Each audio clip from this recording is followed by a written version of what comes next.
великий могучий немецкий язык. Первое слово — это почти святое для немцев определение. Вы услышите: Nach einem Jahr im Ausland hatte sie die Sehnsucht danach, wieder zu Hause zu sein. Перфекционист, который все пытается сделать идеально, либо жадный человек, который считает, это такое какое-то тонкое чутье.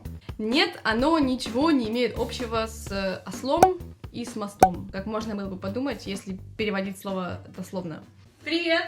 Добро пожаловать ко мне домой, на мой канал.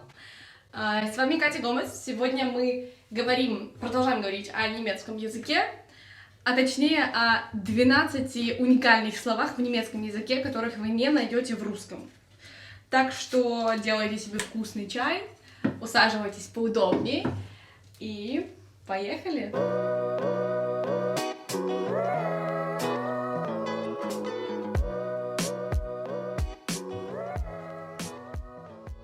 Сегодня я решила объединить две ваших любимых темы, это слова и идиомы, и представить вам 12 слов с переносным значением. То есть слова, которые вы не переведете на ваш язык дословно, либо не переведете вообще. Первое слово — Feierabend. Это почти святое для немцев определение. Вы услышите наверняка уже в первый день в немецкой среде. Его произносят в конце рабочего дня, чтобы сказать, что рабочий день, работа закончилась. Да? Например, если вы работаете в какой-то компании до 17:00, а сейчас на часах 16:57, и вам звонит какой-нибудь ваш клиент, то вы уже не берете трубку. Почему? Потому что Feierabend, и нечего звонить вот так вот впритык к этому святому времени. Я, например, еще могу сказать в конце моего урока, да, в языковой школе: Feierabend, ребята, урок закончился, можно идти заниматься другими делами. Второе слово — der innere Schweinehund. Дословно внутренняя свинособака. Это как кот-пес, только свинособака в немецком телевидении. Великий могучий немецкий язык. Ну ладно, шутки шутками, но на самом деле это выражение имеет довольно интересный смысл. Им вы можете описать, почему вы ленитесь и не делаете что-нибудь, что вы должны или хотели сделать. Да, например, вы хотите в понедельник пойти в 7 утра бегать, но потом наступает понедельник, будильник звонит, вы спокойно его выключаете и спите дальше. А потом вы можете сказать: конечно, я хотел пойти побегать, но моя внутренняя свинособака типа не позволила мне, да? Klar wollte ich joggen gehen, aber mein innerer Schweinehund. Третье слово — das Heimweh. Это слово вам, скорее всего, тоже понадобится вскоре по приезду в Германию. Им вы сможете описать тоску или душевную боль по дому. Дословно это слово переводится как сочетание из двух понятий. Первое — это душевная боль, das Weh, и второе — это дом в смысле родина, какое-то место, к которому человек принадлежит, das Heim. И мы получаем душевную боль по дому. Das Heimweh. Четвертое слово — die Sehnsucht.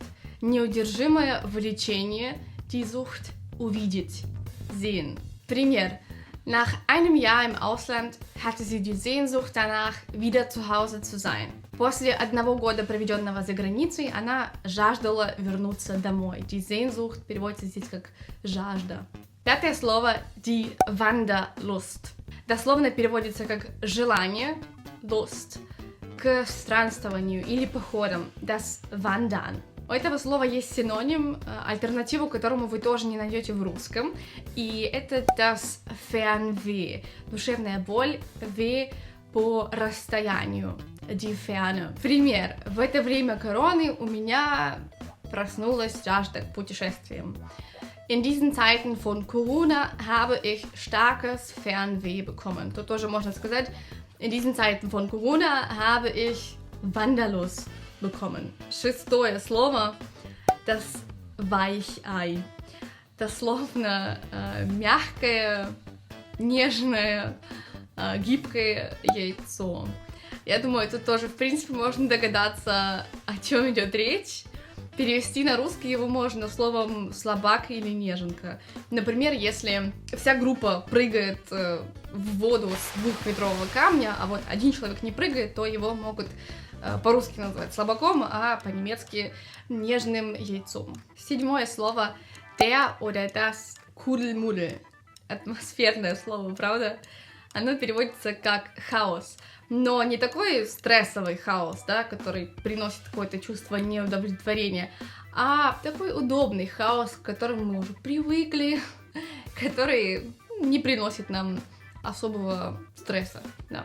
Например, тот хаос, который вы находите или найдете когда-нибудь у себя в шкафу. Вы собираетесь уже пару месяцев убрать в этом шкафу, но все никак не доходят руки. И, в принципе, вы там можете уже все найти в этом хаосе, который вы сами там создали. Да, и это позволяет вам еще больше, еще дальше отодвигать этот день уборки. Вот это бы немцы назвали Kuddelmuddel. 8 слово das Fingerspitzengefühl.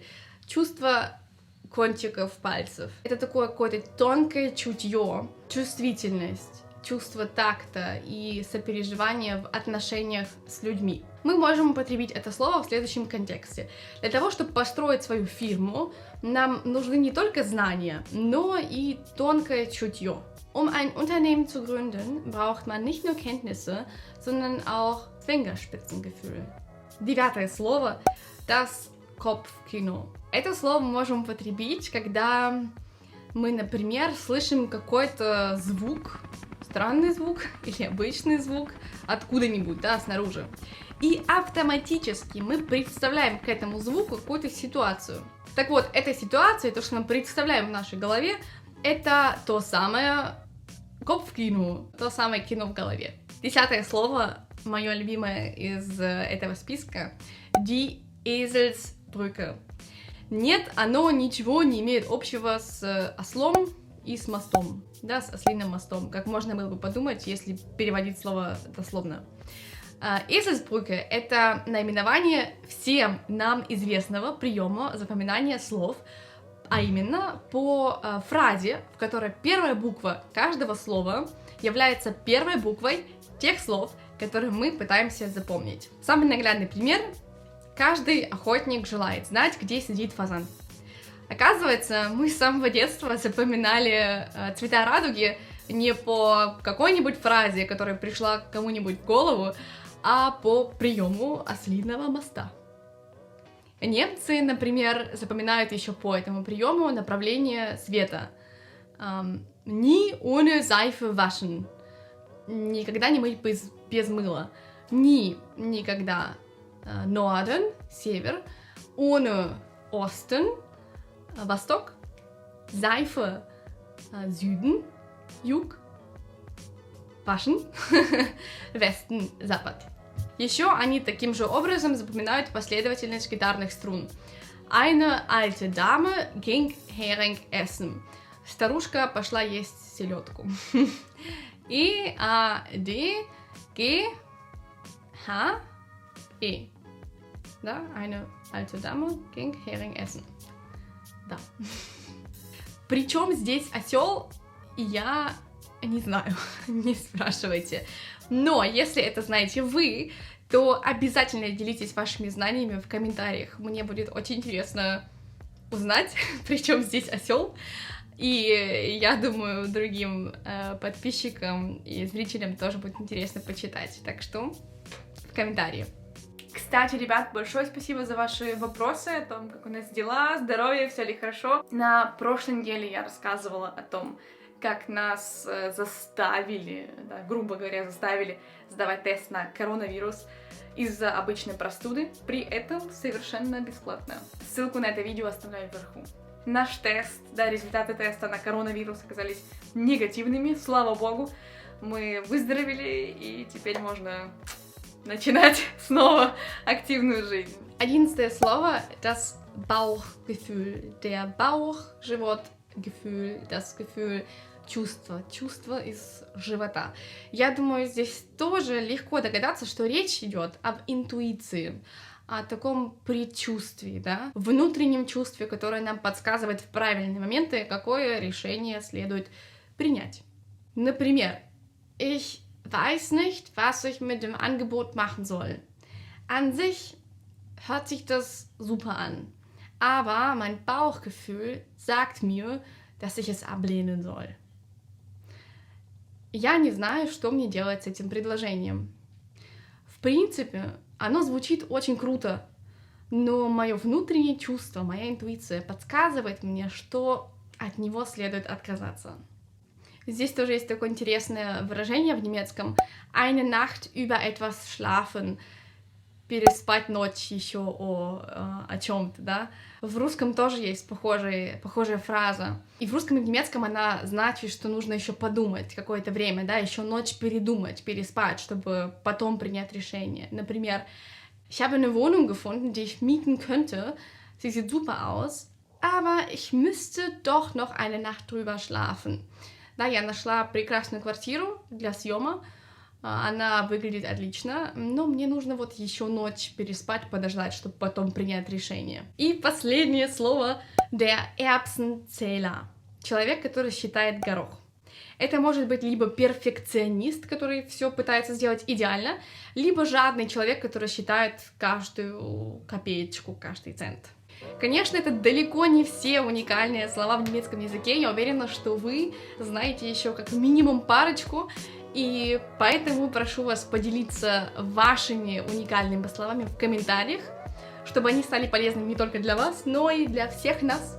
Как я упоминала в начале, это видео я сделала, потому что заметила, что вам понравились мои 2 других материала о словах, которые часто используют немцы, и идиомах, которые часто используют немцы. Если вы еще не смотрели эти материалы, то переходите обязательно по ссылке вверху. Это ссылка на видео о словах, а это ссылка на видео об идиомах. Большое спасибо, что посмотрели мое видео до конца. Если вы не успели переписать все слова, выражения, примеры, переходите в описание к видео, там вы все это найдете.